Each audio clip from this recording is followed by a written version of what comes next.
Good morning, everyone that watches my video, which is like no one. Today I'm going to be showing you guys how to clean a carburetor on a really small engine.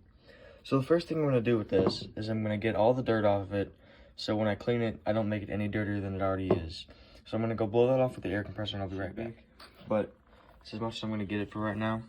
So next you're going to want to take off the primer bulb just to clean out under there. So I'll do that and then I'll be back. Now, depending on what kind of carburetor you have, there might be a plastic piece under the primer bulb like this, but either way, I'm going to take this off for you guys, and then we're going to see what's under that, just so I can show you guys exactly what to do in all situations. Alright, with this, you should be able to, you might have to pry it off a little bit. Now this one you can see is very not good. It's all junky in there, so I'll have to clean that out. But then, anyways, under that, you'll have the diaphragm, which is right here. This, I'm not exactly sure what it does, but that's where it is.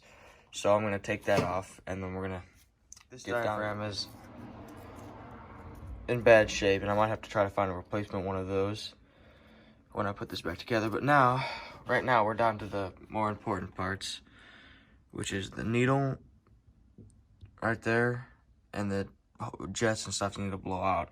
So I'm going to put this stuff in this little bin here. So you should always do that with your parts to make sure you don't lose them.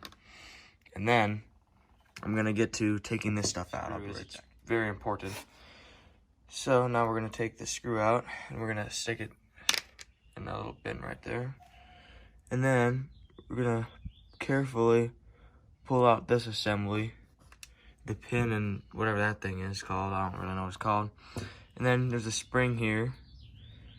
We're going to take that out. And we're gonna put all this stuff together. And then we're going to take the needle out.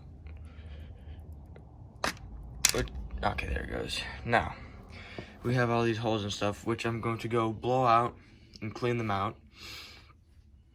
And I'll be back with you guys to show you how to put it all back together. On the top half, at least. I mean, I gotta clean it up a little bit, but once you have all those, you're gonna wanna put all of this stuff back in there. And then you're gonna wanna put, here, oh, I should do it for you. First, I'll put those back in. This needle assembly dropped in, and put the screw in. You're gonna wanna put the diaphragm back on how it was, even though this one probably needs replaced, which is not great. Just gonna have to roll with it like that, and then you're gonna want to put this puppy back on.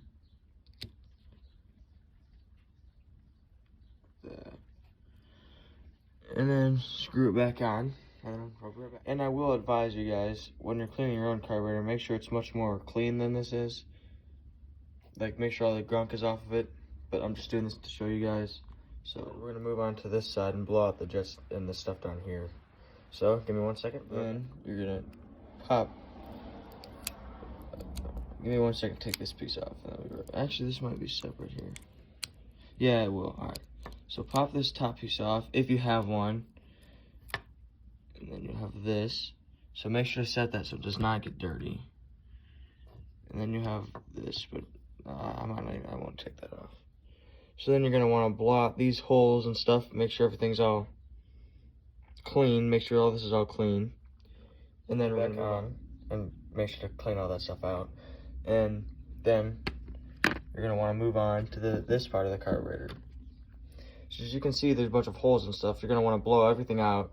Make sure it's all clean up in here and stuff.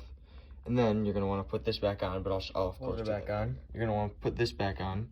Now, I actually will do that on the camera, because a lot of these small engine carburetors are like this, have this little flap here for the throttle. And it can be confusing for some people that are new at this. So you're going to want to put this on, pry this, okay.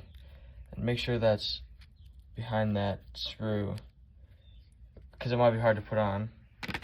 Then you're going to put these screws back in. And then we're done with that part. But I will show you guys how to put the carburetor back on and all that. And I have to change this fuel line too. Once the carburetor is on, it should start it up and we're good.